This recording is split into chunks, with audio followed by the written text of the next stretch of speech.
گفتگو نہ کیا کرو. مگر حال یہ ہے کہ آج اس مسئلے پہ بات کرنے کی ضرورت اس لیے پیش آئی کہ ہمارے سامنے ایسے کئی سوال پیدا کر دیے گئے کہ ہم ان کا جواب دینے کے قابل بھی نہیں ہوتے کیونکہ ہم تقدیر کو جانتے نہیں.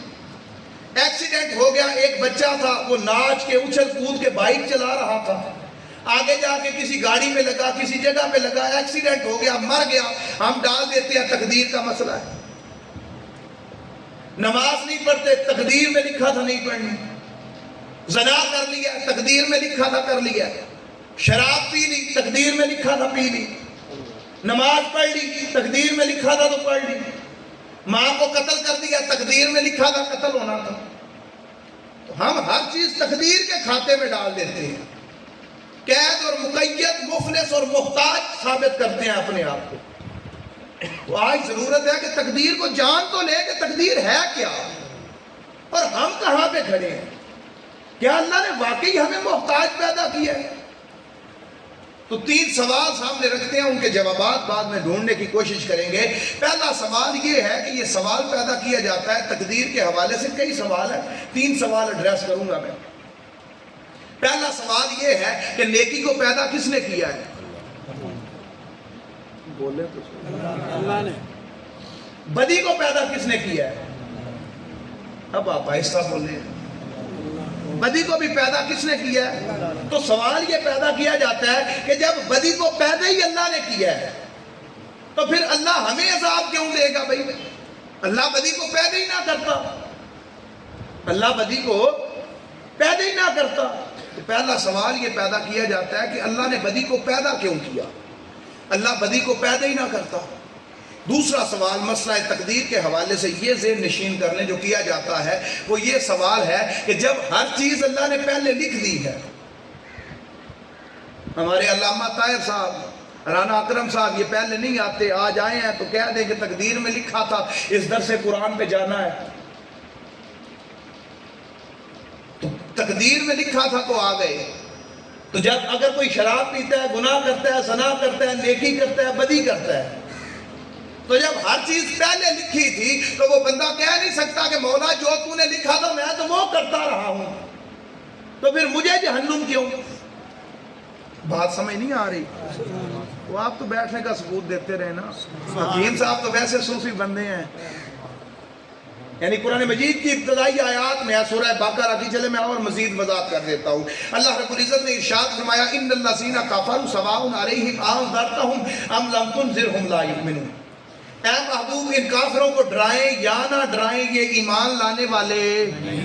اب کس نے ان کے بارے میں کہا یہ ایمان نہیں لائیں گے؟ اللہ نے.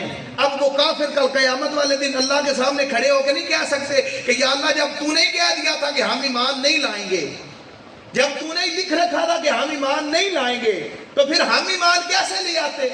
اگر تو ہمارے لیے ایمان لکھتا تو ہم ایمان لاتے نا. جب تو نے تقدیر میں لکھا ہی نہیں تھا ہم ایمان لائیں تو پھر ہم ایمان کیسے لے آتے؟ تو ایک سوال یہ پیدا کیا جاتا ہے کہ جب ہر چیز تقدیر میں لکھی جا چکی ہے تو ہم تو اس تقدیر کے پھر محتاج ہوئے، ہم تو قیدی ہوئے کہ جو تقدیر میں لکھا ہے ہم نے تو وہ کرنا ہے نا. بات سمجھ آ رہی ہے کہ نہیں آ رہی؟ سبحان اللہ. تو 2 سوال یہ لے لیں.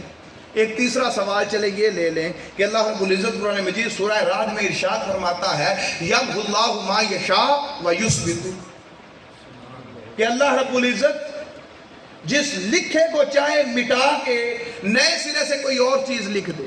آیت ہے.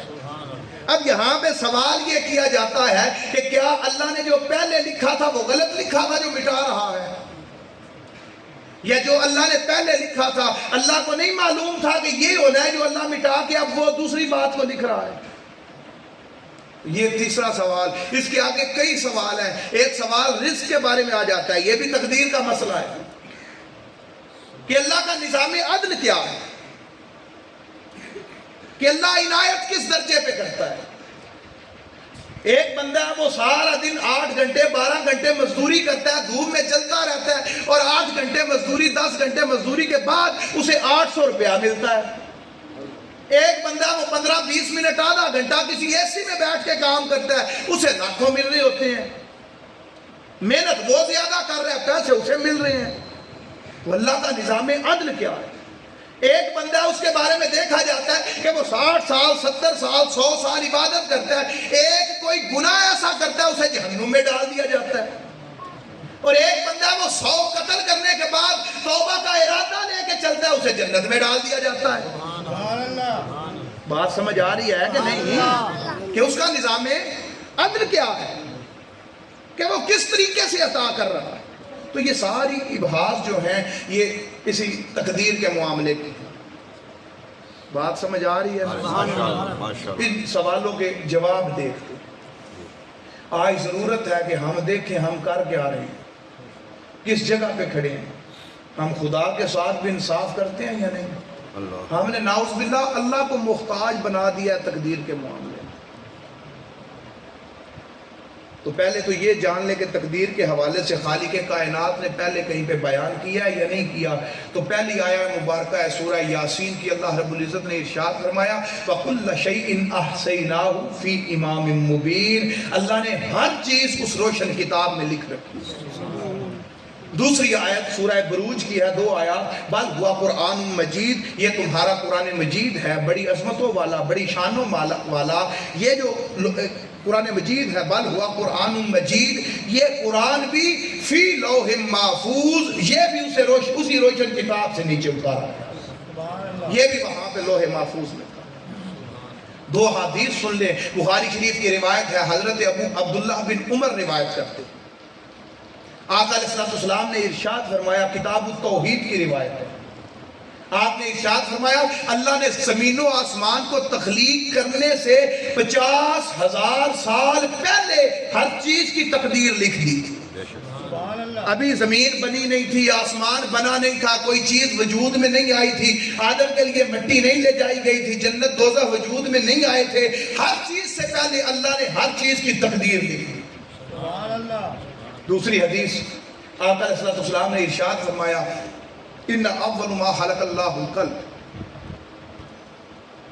اللہ رب العزت نے ہر چیز سے پہلے قلم کو پیدا کیا، اور یہاں پہ قلم جو پیدا کرنے کی بات ہو رہی ہے یہ وجودی طور پہ، جیسے یہ موبائل ہے مادی طور پہ وجودی طور پہ، ویسے سب سے پہلے اللہ رب العزت نے آپ کے اور میرے نبی کے نور کو پیدا کیا، سبحان اللہ، قلم کو پیدا کیا، فقال اکتب، فرمایا لکھ، فقال ما اکتب، قلم نے کہا کیا لکھوں، اللہ نے فرمایا جو کچھ ہو چکا ہے اور جو کچھ ہوگا وہ سارے کا سارا لکھ دے۔ تو قلم نے ہر چیز کی تخلیق سے پہلے کس نے یہاں آنا تھا، کس نے جانا تھا، کون سا پتا کب ٹوٹنا تھا، کس کی شادی، کس کے بچے، کتنی عمر، کتنا کھانا، کتنے دانے، ہر چیز قلم نے اس پہلے دن ہر چیز لکھ دی۔ سبحان اللہ، یہ تقدیر ہے جو اللہ نے لکھ دی، اور اس پہ ایمان لانا آپ کے اور میرے ایمان کا حصہ ہے، ایمان مکمل نہیں ہوتا۔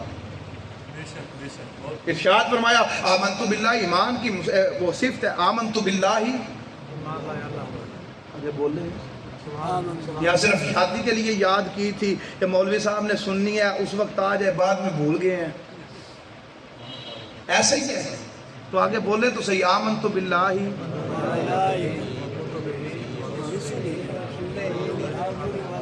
والقدر خیرہ، اچھی اور بری تقدیر پہ ایمان لانا ہمارے ایمان کا۔ اب یہاں تک آپ کو بات سمجھ آ گئی کہ یہ تقدیر ہے، ہر چیز لکھی جا چکی ہے، اور اس پہ ایمان لانا آپ کے اور میرے ایمان کا۔ بات سمجھ آ گئی؟ اب جوابات ڈھونڈنے کے لیے آگے بڑھیں۔ پہلا سوال کیا تھا یاد ہے آپ کو؟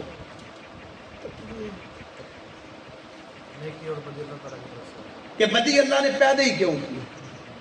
پہلا سوال تھا کہ بدی اللہ نے، میں سادہ تقریر کر کے بھی جا سکتا تھا، میں چاہ رہا ہوں کہ آپ کو کوئی بات پلے پڑ جائے، آپ کو کوئی بات سمجھ آ جائے، کہ مسئلہ تقدیر سمجھ آ جائے، کہ اگر کوئی آپ سے پوچھ لے یا آپ کے ذہن میں کوئی ابہام ہو تو وہ آپ کا کلیئر ہو جائے۔ سوال یہ کیا جاتا ہے کہ بدی کو اللہ نے پیدا ہی کیوں کیا؟ پہلے تو یہ دیکھ لیں کہ بدی کو اللہ نے پیدا کیا ہے۔ اللہ قرآن میں کہتا ہے، سورہ صافات ہے، وَاللَّهُ خَلَقَكُمْ وَمَا تَعْمَلُونَ، اللہ نے تمہیں بھی پیدا کیا ہے اور اللہ نے تمہارے اعمال کو بھی پیدا کیا ہے۔ کوئی نماز پڑھے، کوئی روزہ رکھے، کوئی شراب پیے، کوئی قتل کرے، کوئی ایکسیڈنٹ کرے، جو بھی کرے، تمہارے اعمال کو پیدا کرنے والی ذات کس کی ہے؟ اعمال کو پیدا اللہ نے کیا، مگر ان اعمال کی نسبت اللہ نے انسان کی طرف رکھی۔ اعمال کرنے والا انسان ہے۔ سورہ بقرہ آخری آیات میں فرمایا لہا ما کسبت وعلیہا ما اکتسبت، جو کوئی کرتا ہے اس کے لیے وہی کچھ ہوتا ہے۔ جو نماز پڑھے گا اجر اسے ملے گا، جو شراب پیے گا سزا اسے ملے گی، جو عبادت کرے گا نیکی کی طرف وہی جائے گا، جو برائی کرے گا سزا اسے ملے گا۔ فرما دیا نیکی اور بدی کی نسبت اللہ نے انسان کی طرف کی۔ نیکی اور بدی کمانے والا انسان ہے، پیدا کرنے والی ذات کس کی ہے؟ زمین ہے، آپ زمین میں جا کے ہل چلاتے ہیں، دانہ ڈالتے ہیں، اس کو پانی دیتے ہیں، صفائی کرتے ہیں، فصل اگتی ہے، اناج پیدا ہوتا ہے، گندم، اس کو پیدا کس نے کیا ہے؟ پانی آپ نے نہیں دیا، دانہ کس نے ڈالا ہے؟ پانی کس نے دیا تھا؟ صفائی کس نے کی تھی؟ تو پیدا کس نے کیا ہے؟ اتنی بات سمجھ آ گئی تو آپ کو یہ سمجھ جانا چاہیے کہ نیکی اور بدی کو پیدا کرنے والی ذات کون سی ہے، مگر اسے کمانے والی ذات کس کی ہے؟ پیدا اللہ نے کیا، کماتا انسان ہے اسے۔ پھر ایک مقام پہ سورہ النساء میں اللہ رب العزت نے ارشاد فرمایا، آیت 79 نے فرمایا ما اصابک من حسنۃ فمن اللہ، تمہیں جو نیکی آتی ہے وہ اللہ کی طرف سے ہوتی ہے، وما اصابک من سیئۃ فمن نفسک، اور جو برائی آتی ہے وہ تمہاری اپنے جسم کی وجہ سے ہوتی ہے۔ اب انسان کے ذہن میں خیال آتا ہے مولا نیکی آئے تو تیری طرف سے، برائی آئے تو ہمارے کھاتے میں، یا تو ہم نماز پڑھے تو ہمیں کہنا تیرے نماز کے بدلے میں یہ عطا کر رہا ہوں۔ بات سمجھ آتی ہے کہ نہیں؟ کہ نیکی مولا تیرے کھاتے میں، برائی ہمارے کھاتے میں، اچھائی ہو تو تیرے کھاتے میں، گناہ ہو تو ہمارے کھاتے میں۔ تو اللہ فرما رہا ہے ما، توجہ ہے آپ کی، ما اصابک من حسنۃ فمن اللہ، اچھائی جو ہے وہ اللہ کی طرف سے ہوتی ہے۔ یہاں یہ معنی سمجھ لیں کہ اچھائی اللہ کی طرف سے کیسی ہوتی ہے۔ آپ میں سے کتنے لوگ ہوں گے جنہوں نے آج صبح فجر کی نماز نہیں پڑھی، اللہ نے کسی سے رزق لیا ہے؟ کتنے لوگ ہیں جنہوں نے صبح اللہ کا ذکر نہیں کیا ہوگا، اللہ نے کسی سے صحت لی ہے؟ کتنے لوگ ہیں جنہوں نے لوگوں کو تکلیف دی ہوگی ہاتھ سے، زبان سے، اللہ نے کسی کی زبان بند کی ہے؟ یہ ہے، تم گناہ کرتے رہے وہ عطا کرتا رہا، یہ گناہ کے بدلے جو عطا کرنا تھا یہ اچھائی اللہ کی طرف سے ہے، یہ اچھائی اللہ کی طرف سے ہے۔ وما اصابک من سیئۃ فمن نفسک، اور جو برائی ہے وہ تمہاری وجہ سے ہے۔ وہ کیسے ہے؟ اگر آپ میں سے کسی بندے نے شراب پی، شراب پینے کے بعد وہ بندہ توبہ کر لے، اللہ کی بارگاہ میں آ کے 2 رکعت نماز نفل توبہ پڑھے، اللہ اس کی توبہ قبول کر لے گا۔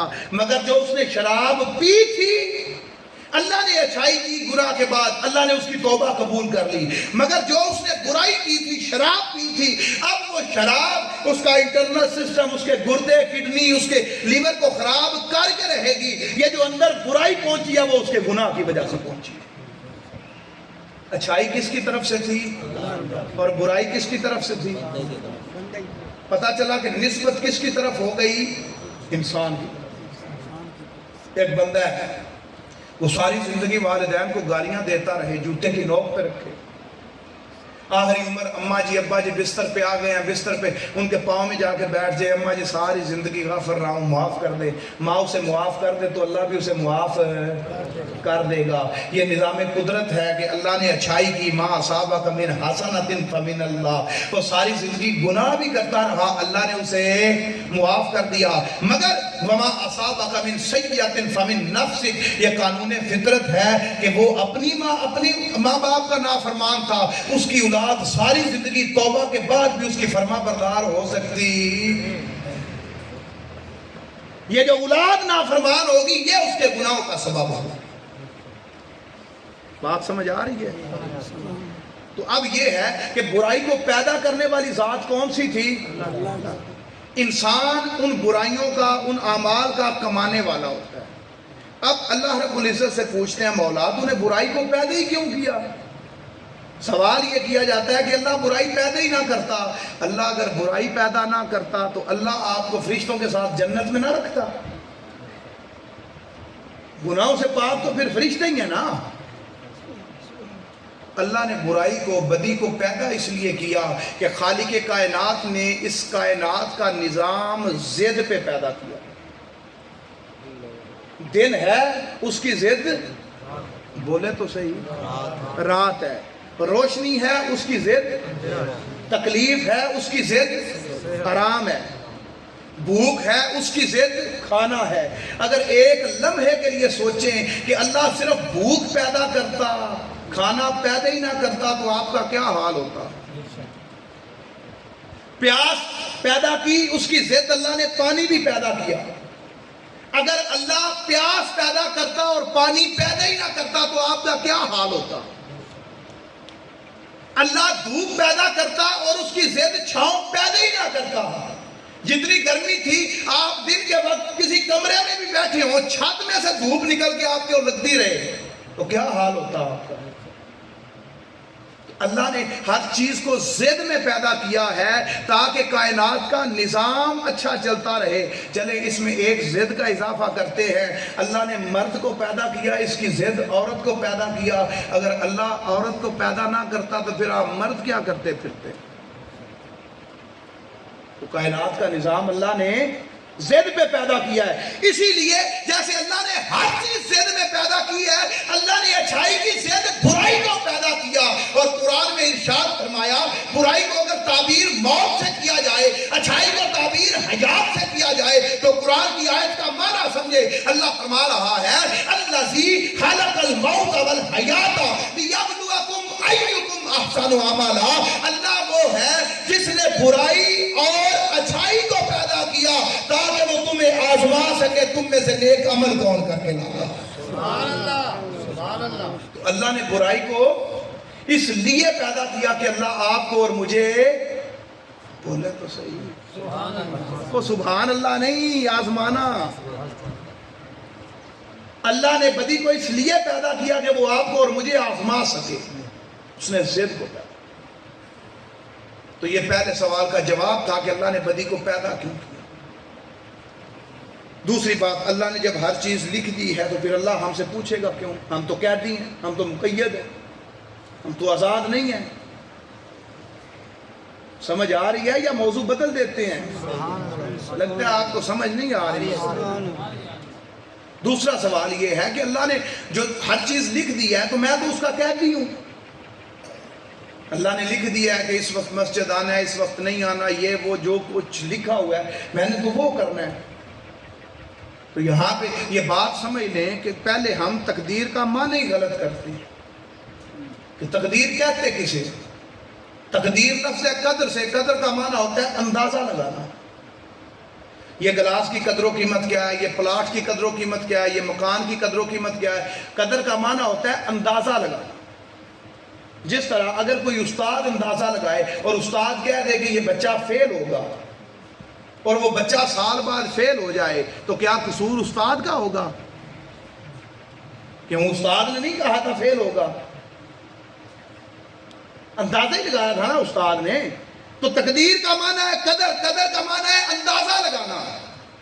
تو اللہ نے ایک اندازہ لگایا تھا کہ میرا فلاں بندہ یوں کرے گا، میرا فلاں بندہ یوں کرے گا، میرا فلاں بندہ یہ کرے گا۔ اللہ نے اس اندازے کے مطابق آپ کی اور میری تقدیر لکھی۔ جس طرح اللہ نے قرآن میں فرمایا ان الذین کفروا سواء علیہم انذرتہم ام لم تنذرہم لا یؤمنون۔ اے نبی آپ انہیں ڈرائیں یا نہ ڈرائیں یہ ایمان لانے والے نہیں۔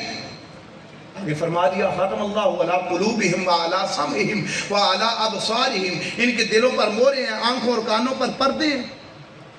اب کل قیامت والے دن یہ لوگ اللہ کی بارگاہ میں کھڑے ہو کے کہہ سکتے ہیں کہ یا اللہ جب تو نے کہہ دیا تھا کہ ایمان نہیں لائیں گے تو ہم ایمان کیسے لاتے، جب تو نے ہمارے کھاتے میں ایمان لکھا ہی نہیں تھا۔ تو یہاں دیکھنا یہ ہوگا کہ کیا کملی والے آقا نے ان آیات کے نزول کے بعد انہیں ایمان کی دعوت دینا بند کر دی تھی؟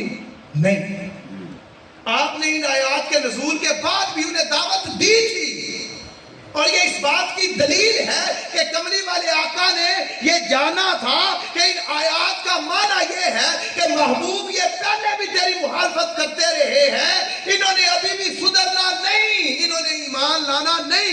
اللہ نے اس ایک اندازے کے مطابق کہہ دیا تھا یہ ایمان نہیں ہے۔ آپ ایک بندہ وہ مسجد کے قریب ہی نہیں آتا، نماز پڑھتے ہی نہیں ہے، آپ کی مسجد میں نئے امام صاحب آئیں، وہ 6 دن 7 دن ہفتہ 2 ہفتے اسے کہتے رہے یار نماز پڑھ لیا کر، اور آپ کے کوئی نمازی پاس کھڑا ہو سنیں وہ کہے کہ قاری صاحب رہنے دے، اس نے کبھی نماز نہیں پڑھنی، وہ اس بندے نے کس بنیاد پہ کہا کہ یہ کبھی نماز نہیں پڑھے گا؟ کہ اسے پتا ہے کہ یہ پہلے بھی نماز پڑھتا نہیں۔ تو اللہ نے وہ اندازہ لگایا کہ یہ بندہ یہ کرے گا، یہ بندہ یہ کرے گا، یہ بندہ یہ کرے گا، اس کو اللہ رب العزت نے لکھ دیا۔ اب تقدیر کا معنی سمجھ لیں، ہم غلط کرتے ہیں، ہم کہتے ہیں کہ تقدیر یہ ہے کہ جو اللہ نے لکھ دیا وہ ہم نے کرنا ہے، نہیں، تقدیر کا معنی یہ ہے جو ہم نے کرنا تھا وہ اللہ نے لکھا ہے، جو ہم نے کرنا تھا وہ اللہ نے، تھوڑا تو بول رہے ہیں، یہ تقدیر کا معنی ہے۔ اب اگر ایک لمحے کے لیے یہ مان لیا جائے کہ کوئی بندہ کہتا ہے کہ مجھے ابھی بھی تقدیر سمجھ نہیں آئی، کہتا ہے کہ نہیں میں تو قیدی ہوں، میں تو محتاج ہوں، جو تقدیر میں لکھا ہے میں نے تو وہ کرنا ہے، تو کہا جائے ٹھیک ہے، اسے ایک نئے طریقے سے سمجھا لیتے ہیں۔ عمل شروع ہوتا ہے کہ انسان کسی عمل، یا اس سے بھی آگے چلتے ہیں، مختصر کرتا ہوں، آپ لوگ شاید ڈسٹرب ہو رہے ہیں، پتہ نہیں آپ کو سمجھ نہیں آ رہی ہے کیا بات ہے۔ بڑی سخت دھوپ تھی آج بھی، یا 2 ماہ پہلے چلے جائیں بڑی سخت دھوپ تھی، آپ اندر پنکھا لگا کے بیٹھے ہوں، گرمی کا موسم ہو، اور آپ یہاں دیکھیں کہ ایک بندہ باہر سے آیا ہے اور وہ جوتا اتار کے یہاں فرش پہ ننگے پاؤں بیٹھ جائے، آپ اسے کہیں کہ بھائی ایسا کر اندر پنکھے کے نیچے آ جا، گرمی بہت تیز ہے، فرش بہت گرم ہے، وہ کہے کہ نہیں میری تقدیر میں لکھا ہے میں نے یہاں بیٹھنا ہے، آپ مان لیں گے اس بات کو؟ کیوں؟ آپ 2 تھپڑ لگائیں، گلمے سے پکڑیں، گھسیٹ کے اندر لے جائیں، کہیں 2 تھپڑوں سے تیری تقدیر بدل گئی ہے۔ تو انسان محتاج نہیں عمل کرنے میں، انسان عمل کوئی بھی کرتا ہے، پہلا مرحلہ، پہلی سیڑھی، پہلا سٹیپ، پہلا مرتبہ یہ ہوتا ہے کہ انسان کسی عمل کے بارے میں سوچتا ہے، کر لوں نہ کروں، کر لوں نہ کروں، کر لوں نہ کروں، ذہن میں خیال آتا ہے۔ پھر دوسرا مرحلہ ہوتا ہے کہ انسان جو خیال آیا تھا اس پہ سوچتا ہے کہ کروں گا اس کا نفع کیا ہوگا، نہیں کروں گا نقصان کیا ہوگا، نفع و نقصان کو سوچتا ہے۔ پھر تیسرا مرحلہ ہوتا ہے کہ انسان اس پہ نیت کرتا ہے کہ ہاں یہ کر لیتا ہوں۔ چوتھا مرحلہ ہوتا ہے کہ انسان اس نیت پہ سوچتا ہے، مصمم ارادہ کرتا ہے۔ پانچواں مرحلہ ہوتا ہے کہ انسان وہ عمل کرتا ہے۔ چھٹا مرحلہ ہوتا ہے کہ انسان کو اللہ اس کے عمل پر سزا دیتا ہے یا جزا دیتا ہے۔ کتنے مرحلے سے گزر کے انسان نے عمل کیا؟ ایمانداری سے بتائیں کس مرحلے میں اللہ نے انسان کو پریشرائز کیا تھا کہ یہ کام کر؟ کہیں اللہ نے دباؤ ڈالا ہو کہ یہ کر؟ انسان سوچنے میں آزاد، انسان کرنے میں آزاد، انسان نیت کرنے میں آزاد۔ جب انسان 6 مرحلوں کے بعد عمل کرتا ہے پھر سزا اور جزا کا تصور پیدا ہوتا ہے۔ پہلے 3 مرحلوں میں انسان بالکل آزاد تھا، دل میں خیال پیدا ہوا، اس نے سوچا، نیت کی۔ اب اگلے 3 مرحلے وہ اپنی نیت کا قیدی ہوتا ہے، تقدیر کا نہیں۔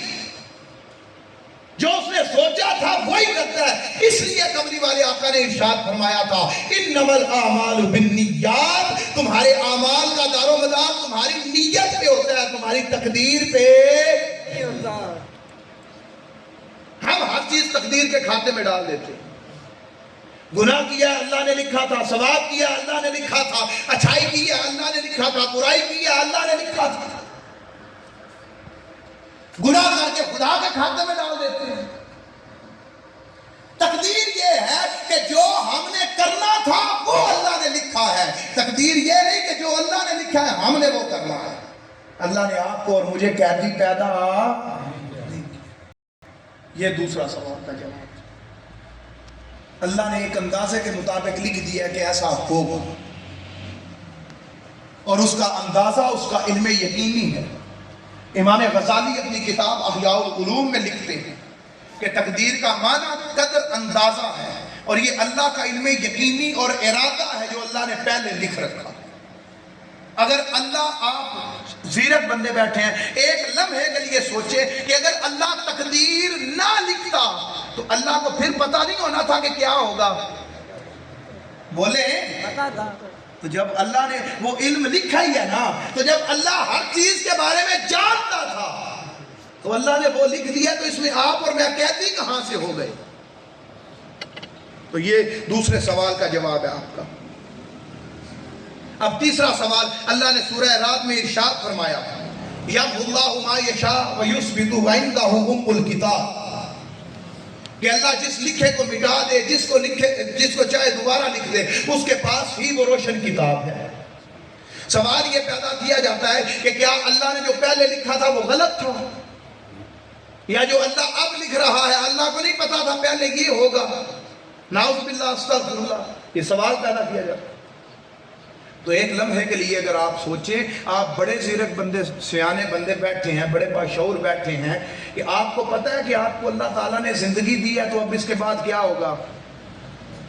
بولے ہیں کیا ہوگا؟ موت آئے گی. اچھا جس کو نہیں آنی وہ خاموش رہے, باقی تو بولے نا موت آئے گی کہ نہیں آئے گی. آپ کو کہتے ہوئے موت پڑ رہی ہے, آگے پتہ نہیں کیا ہوگا. موت پر حق ہے جی, موت آئے گی. مرنے کے بعد کیا ہوگا؟ پھر زندہ کرنے کے بعد اللہ کیا کرے گا؟ حساب کتاب ہوگا. اس کے بعد کیا ہوگا؟ اچھا ایک لمحے کے لیے یہاں روک کے یہ سوچیں کہ آپ کہہ رہے ہیں کہ ہم مریں گے, اللہ اٹھائے گا, اٹھانے کے بعد جنت دوزخ کا فیصلہ کرے گا. وہ رب ہے. اگر ابھی کون کہے کہ یہ ساری دنیا جنت دوزخ ختم کر دے, اسے کوئی پوچھنے والا ہے؟ تو اگر وہ لکھتا ہے یمحو اللہ ما یشاء ویثبت وعندہ ام الکتاب, تو تم اس پہ اتنا چیختے ہو کہ کیا اس نے غلط لکھ دیا تھا؟ یہ تقدیر بھی اس کی, کتاب بھی اس کی, کائنات بھی اس کی, وہ ہر چیز مٹا کے لاکھوں تقدیریں بھی لکھ دے, اسے کوئی پوچھنے والا. ہم اسے قیدی بنا دیتے ہیں کہ اس نے لکھ دیا اب وہی کرے گا, اس کی جو مرضی وہ چاہے لکھے. تقدیر کا فیصلہ. چلے میں آپ کو 3 مثالیں دے دیتا ہوں قرآن سے. اللہ تقدیر کا محتاج نہیں ہے. اللہ تقدیر کا محتاج ہے, بولے تو صحیح. اللہ تقدیر کا محتاج نہیں ہے. بچہ پیدا ہوتا ہے مرد اور عورت کے ملاپ سے. بچہ پیدا ہوتا ہے مرد اور عورت کے ملاپ سے. میاں بیوی ملیں تو بچہ پیدا ہوتا ہے. بچہ مرد اور عورت کے, یہ 2-4 بول رہے ہیں, باقی کوئی یہاں اڈا عظیم آباد پہ سائنسی ٹیکنیک آ گئی ہے تو مجھے بتا دے, میں لاہور میں جا کے بتا دوں گا کہ اب بچہ ایسے بھی پیدا ہوتا ہے. یہی طریقہ ہے یا کوئی اور بھی طریقہ ہے؟ تو پھر بولے تو صحیح نا. بچہ پیدا ہوتا ہے میاں بیوی کے ملاپ سے. اگر اکیلی عورت کہے کہ میں بچہ پیدا کر سکتی ہوں مرد کے بنا, تو یہ ممکن ہے. اور اگر مرد کہے کہ میں بچہ پیدا کر سکتا ہوں بنا مرد کے, تو یہ بھی ممکن ہے. یہ نظام قدرت ہے کہ مرد اور عورت ملیں گے تو بچہ پیدا ہوگا. مگر اللہ کبھی بنا ماں باپ کے عیسیٰ کو پیدا کر کے اور کبھی بنا ماں کے آدم کو پیدا کر کے بتاتا ہے کہ میں تمہاری تقدیر کا محتاج ہے. وہ تمہاری تقدیر کا محتاج ہے, جو چاہے کرے. دوسری مثال جسے بڑا یقین ہے کہ جو لکھا ہے میں نے وہی کرنا ہے, وہ اٹھے آگ جلائے, آگ میں ہاتھ دیں تو آپ کیا کرے گی؟ آپ کیا کرے گی؟ جلا دے گی. یہ نظام قدرت ہے, تقدیر کا فیصلہ. آگ میں ہاتھ دیں آگ جلا دے گی. مگر جب اس کا خلیل آگ کی طرف جاتا ہے, آگ کا کام جلانا ہوتا ہے, وہ کہتا ہے یا نار کونی بردم و سلاما, خبردار میرے خلیل کو جلایا تو میرے خلیل کے لیے ٹھنڈی اور گلزار ہو جا. تقدیر کا فیصلہ ہے کہ آگ جلاتی ہے, مگر وہ تقدیر سے پاک ہے, چاہے وہ آگ کو ٹھنڈا اور گلزار بنا دے. وہ تقدیر کا محتاج نہیں ہے، مگر ہم اسے تقدیر کا محتاج بنا دیتے ہیں۔ ہم سمجھتے ہیں کہ شاید اللہ نے جو لکھ دیا اب وہ اس سے آگے پیچھے نہیں کر سکتا۔ نظام قدرت ہے، سورج مشرق سے نکلتا ہے، صبح وہ شمال سے نکلنا شروع ہو جائے تو آپ کہیں گے کہ یہ کیا ہو گیا ہے، اللہ نے تو کہا تھا کہ مشرق سے نکلتا ہے۔ بھئی وہ آپ کی اس جو تقدیر آپ نے ذہن میں بنا رکھی ہے وہ اس کا محتاج ہے، وہ ان چیزوں سے آزاد ہے، اور آپ بھی تقدیر سے آزاد ہیں۔ آپ اس تقدیر کے قیدی نہیں، آپ نے اپنی تقدیر خود بنانی تھی۔ اللہ نے سورہ کہف میں فرمایا ان جعلنا ما علی الارض زینہ، اللہ نے ہر چیز تمہارے ہاتھوں میں دی، تمہارے لیے زینت بنائی۔ تم لاکھوں ٹن لوہا لے کے ہوا میں اڑنے لگے، تم پانیوں پہ تیرنے لگے، درندوں کو سکھانے لگے، ہر کام کرنے لگے۔ جب نقصان ہو گیا تو اللہ کے کھاتے میں تیرا مقام یہ تھا کہ تو نے تقدیر پہ چڑھ کے سواری کرنی تھی، تو تقدیر کا محتاج ہو کے بیٹھ گیا۔ اقبال نے بانگے درا میں کہا تھا خودی کو کر بلند اتنا کہ ہر تقدیر سے پہلے خدا بندے سے خود پوچھے بتا تیری رضا کیا ہے۔ تقدیر نیچے رہ جائے، اللہ بندے سے پوچھے، بندہ دیکھے تو اللہ نے فرمایا نہیں تھا کہ میں بندے کی طاقت بن جاتا ہوں جب میرا محبوب ہوتا ہے، دیکھتا وہ ہے طاقت میری ہوتی ہے، ہاتھ وہ ہلاتا ہے طاقت میری ہوتی ہے، چلتا وہ ہے طاقت میری ہوتی ہے۔ جب اللہ وہ طاقتیں بندے کو عطا کر دیتا ہے پھر بندہ تقدیر کے نیچے نہیں رہتا، پھر بندہ جو دیکھتا ہے جو سوچتا ہے وہی ہوتا چلا جاتا ہے۔ سبحان اللہ۔ تقدیر تو یہ تھی، اور ہم نے ہر چیز تقدیر کے کھاتے میں ڈال دی کہ نہیں ہم بھی محتاج ہیں تقدیر کے، جو لکھا ہے وہی ہونا ہے، اور اللہ بھی نعوذ باللہ محتاج ہے کہ جو اس نے لکھ دیا بس اس کے علاوہ کچھ کر نہیں سکتا۔ تو یہ تقدیر کے حوالے سے دو چار چیزیں تھیں جو میں نے آپ کی گوش گزار کی۔ اس کے علاوہ مسئلہ تقدیر پہ اور کئی ابحاث ہیں، کبھی موقع ملا تو ضرور بات کریں گے۔ چیز یہ ہے میرے بھائیوں، گفتگو کرنے کا مقصد یہ تھا کہ ہم اپنے اعمال کو مضبوط کریں۔ ہم خود عمل سے دور چلے گئے، نماز کے لیے آئے نہیں، تقدیر کے کھاتے میں ڈال دیا، تقدیر میں لکھی نہیں تھی۔ شراب خود اٹھا کے ایک مرتبہ سارے ہاتھ اٹھائیں، ہاں دایاں ہاتھ اٹھائیں، اب نیچے کر لیں۔ کسی فرشتے نے آپ کا پکڑ کے ہاتھ اوپر کیا ہے، کسی نے پکڑ کے نیچے کیا ہے، آپ آزاد تھے ہاتھ اوپر کرنے میں اور نیچے کرنے میں۔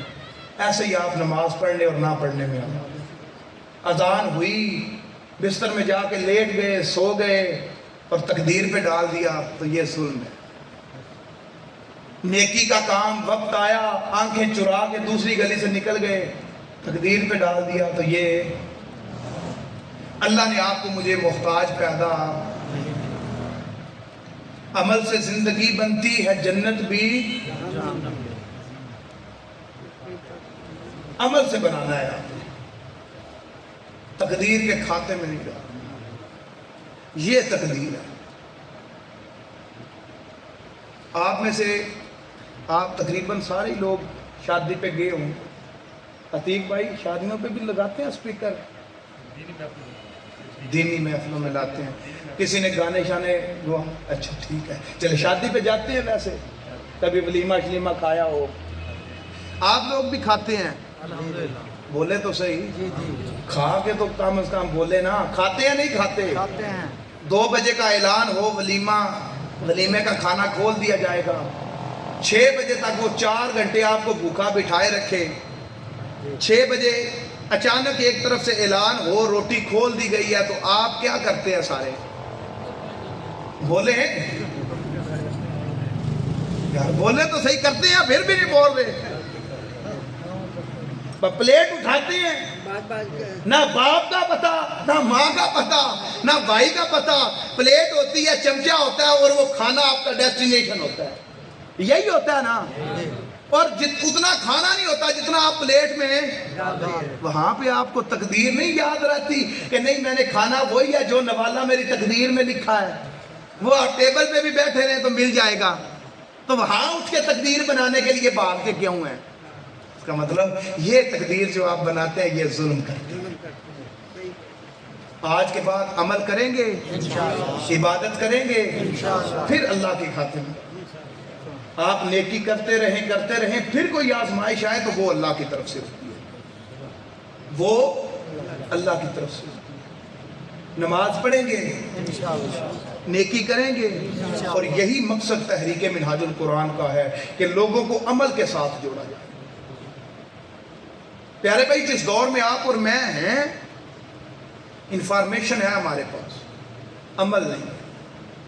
اسی عمل کے ساتھ جوڑنے کے لیے ہم گلی گلی پھرتے ہیں، اسی عمل کے ساتھ جوڑنے کے لیے آج دنیا کی تنظیمیں کام کر رہی ہیں، مگر حال یہ ہے کہ ہم ہر چیز کسی نہ کسی کھاتے میں ڈال کے، ہم تقدیر پہ ڈال کے عمل سے دور بھاگ، اپنی زندگی کو عمل میں لے کے آئے۔ یہی آج کے درس قرآن کا پیغام ہے، اور یہی ہمیں قرآن اور اللہ کا فرمان اور اللہ کا رسول بتا رہے ہیں کہ لوگوں اپنے آپ کو عمل کے ساتھ جوڑو۔ اللہ رب العزت سے دعا ہے کہ خالق کائنات آپ کا میرا آنا اپنی بارگاہ میں توفیق قبول فرمائے۔ وما توفیقی الا باللہ۔ حضور میں نے لودھا آگے جانا ہے، آمین، لیٹ ہو جاؤں گا، آمین، حضور لیٹ ہو جاؤں گا، میں نے لودھا جانا ہے۔ سلام، یہ بھی تو سلام ہے، ہم بعد میں پڑھتے ہیں، بعد میں پڑھیں گے، آمین، دعا کریں، آمین۔ آمین۔